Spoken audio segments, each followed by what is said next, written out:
If you have a friend or colleague that's experienced a bereavement and may be facing Christmas without that person in their lives for the first time this year, then you may be wondering whether you should even bother sending a card. And my answer to that is, heck yes, send the card, especially if you always have sent cards in the past. If you choose not to send a card this year, then you could end up making that person feel even more isolated and alone. Can you imagine being at home and as well as that person not being there, your walls and your shelves are bare because no one wanted to send a card in case they did the wrong thing. Doing the wrong thing is not sending a card.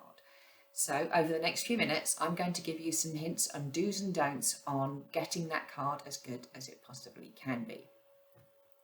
First do, choose your image carefully. Make it something that your friend can relate to.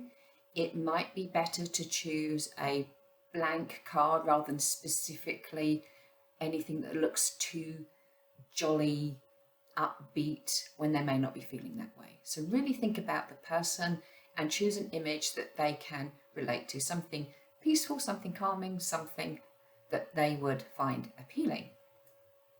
Don't send anything that has the words happy, joyful, merry, that kind of thing spread across it, because that might feel more like a dig rather than a true I want you to be happy type message. Do write it out on rough paper first. There's nothing worse. You found the perfect card, you sat down, you're going to write it out, and you start writing and you stuff it up. So write it on rough paper first, find out what it is, make sure you know what it is you're going to say and whether it will fit in that little white space that you've got.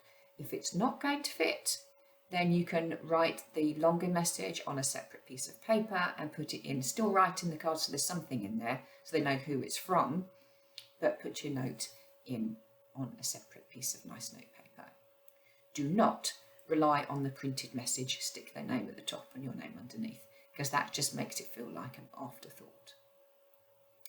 Do use the name, their name, and do use the name of the person who died if you know it. Don't assume the loss is in any way a blessing. So, most grieving people are terrified that the person who has died will be forgotten. When you use their name, you are saying, I haven't forgotten. So don't be afraid you're going to make them feel worse. You cannot make them feel worse. They will feel worse if that person has magically been erased from their lives. So use their name and avoid things like at least he's at peace or he's in a better place, because this is not a good thing. So don't make it sound like it is a good thing in any way. Remember, they may not share your particular belief system about what happens after death, which could be another painful thorn when they're just trying to get by this season. Do read your rough draft out loud, because sometimes what we've written down sounds good in our head, and when someone else reads it, they don't read it the way that we intended. So if you read it aloud, it will check A, that you've made sense, and B, that it kind of coming out the way you intended it to. So you've got a chance to kind of get it right and edit it before you put it on that lovely card that you've just chosen. Do share a fond memory of the person who died if you have one, because you may not know the person who died, but maybe share something that you remember them telling you about them and how it made you laugh or smile or it gives you a glow, that sort of language. Don't tell them what to do, e.g. get out and enjoy yourself, it's party season, you'll feel better for just being out. It may not be what they need or want right now, and being told what to do, just they haven't got the energy to argue, it's not really going to go over well. Do right from your heart. Tell the emotional truth about yourself. If you don't know what to say, if you have no words, write that, I have no words. And remember to use the vocabulary. There's no special vocabulary for grief, right? Use the vocabulary that would fit with the person that you know. So if I was writing to one friend that I'm thinking of, I might say something along the lines of, I can't begin to imagine what's going on with you right now. Another friend might just say, this is really pants, isn't it? So it depends on the relationship that you have. Imagine is a really useful phrase because it's truthful. You can't imagine what's going on for them, or you can only imagine if you've been through something yourself. But remember, it's about them and not about you. So save your stuff for another time. This is all about them, 100%. Don't just sign your first name.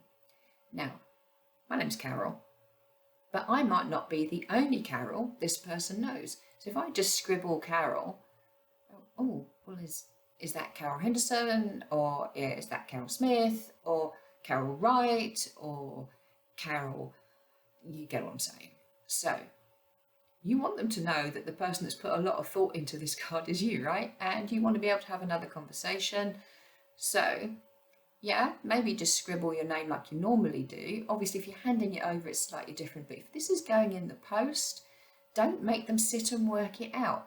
Grieving people have a reduced ability to concentrate. Their memory's not working properly. Their mind's just somewhere else. So make it easy. Put your name nice and clearly in full at the bottom and remind them of your contact details so that they don't, oh, I wish I could think I haven't got a number, isn't the thing. Okay. And finally, do remember that grief is unpredictable.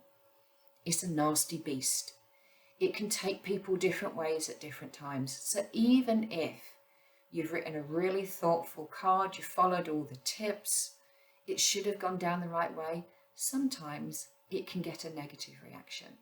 So if you get a negative reaction from your grieving friend, take it on the chin, apologise, say that's not what you intended at all, and then shut up.